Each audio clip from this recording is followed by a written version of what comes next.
c'était lié à l'étude de mon dossier. Et voilà,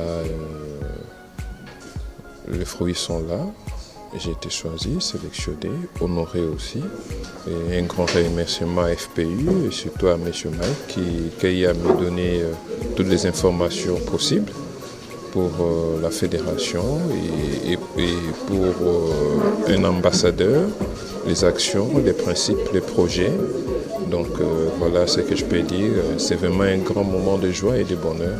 C'est ce que je pourrais dire. En tout cas, c'est un honneur et une grande responsabilité que nous venons encore d'avoir par le canal de FPU. Une grande mission pour installer la paix, une mission pour vivre pour les autres, une mission pour créer l'équilibre, l'harmonie et la coopération au sein de la communauté congolaise, d'abord au niveau de la RDC et dans le monde. Ok, c'est encore une responsabilité de plus qui m'est accordée parce que moi je travaille dans le secteur du développement. Alors dans le développement, il n'y a pas de développement sans paix et il n'y a pas de paix sans développement.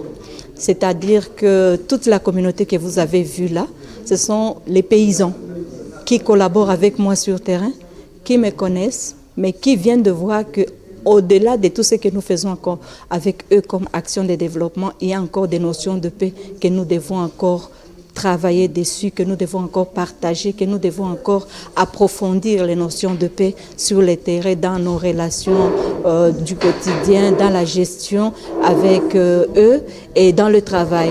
Donc c'est encore une mission qui vient de m'être accordée, de renforcer au fait les notions de paix au sein des communautés que je suis en train d'encadrer ici en RDC dans le cadre du CEMAOL. Donc le CEMAOL Undong, c'est le mouvement des nouveaux villages, le mouvement de développement des communautés qui a boosté la Corée du Sud de la pauvreté, du milieu rural vers un pays émergent. Donc c'est ce mouvement-là qui a fait que la Corée aujourd'hui soit comptée parmi les Conseils des Nations, parmi 11e puissance mondiale. C'est ce mouvement de CEMAOL Undong. Donc j'ai commencé en RDC, c'est avec les communautés, c'est avec ces paysans que nous sommes en train de vouloir développer, renforcer leurs capacités. Je suis très honoré aujourd'hui parce que je viens de présenter ou de parler de la plus belle manière du couple fondateur de la Fédération pour la paix universelle, en même temps qu'il y ait une organisation qui parraine toutes ces autres organisations, en l'occurrence l'Association internationale des médias pour la paix. Donc la Fédération pour la paix universelle nous fait honneur.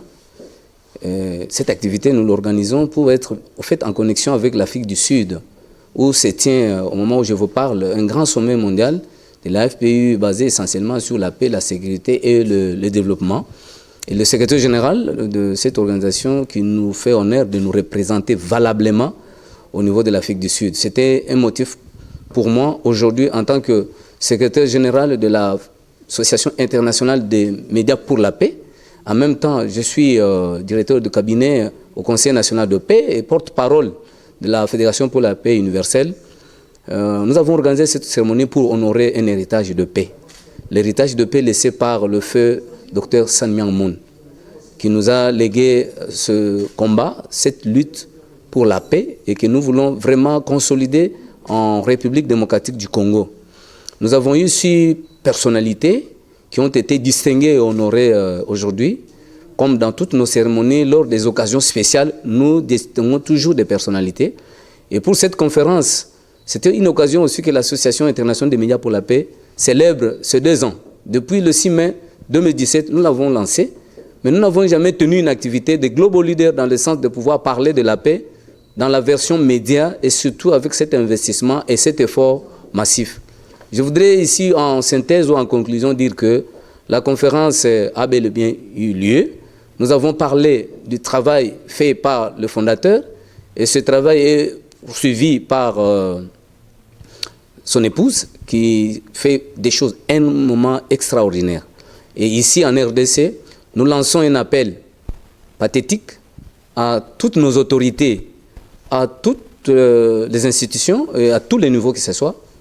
Au niveau de notre chef de l'État, président de la République, nous lui disons que la FPI lui demande aussi d'ouvrir une petite fenêtre sur la paix. On a nommé beaucoup de conseillers, mais nous demandons aussi au chef de l'État de pouvoir utiliser aussi des structures comme la FPU pour les questions relatives à la paix. Nous avons la matière, nous avons le programme, nous avons même des projets et des initiatives. Donc, la FPI ne travaille pas avec les personnes à la base. La FPI travaille avec l'élite, il travaille avec les décideurs. Voilà pourquoi nous nous adressons d'abord au premier citoyen, qui est le chef de l'État, qui est artisan national de la paix, et cette paix qui s'est illustrée de la plus belle manière avec l'alternance, avec le chef d'État honoraire, Joseph Kabila. Et je crois qu'au mois de novembre, cette activité donnera l'occasion à ce que le sommet mondial puisse se tenir ici en RDC et que la FPI internationale puisse distinguer, nominer les deux chefs d'État, l'ancien et le nouveau, pour cet exemple. Mais je crois qu'il y a beaucoup de choses à consolider dedans.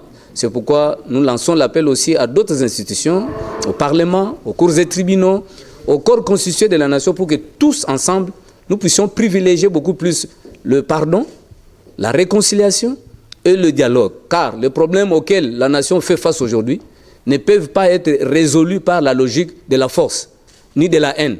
On ne combat pas la haine par la haine, mais on peut combattre la haine par l'amour. Et je demande à tous les Congolais de cultiver cet amour, à bas le tribalisme.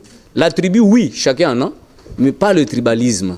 Nous sommes une seule famille, nous devons nous retrouver pour créer en pleine floraison les différentes facettes de toutes nos différentes cultures pour que la RDC, notre pays, qui est au fait en train de devenir une véritable mosaïque culturelle, avec sa spécificité où toutes les populations du berceau d'accueil peuvent accepter les autres différences et les étrangers qui sont dans notre pays pour que nous puissions avoir une cohabitation très pacifique. Et en ce moment-là, la RDC deviendra une branche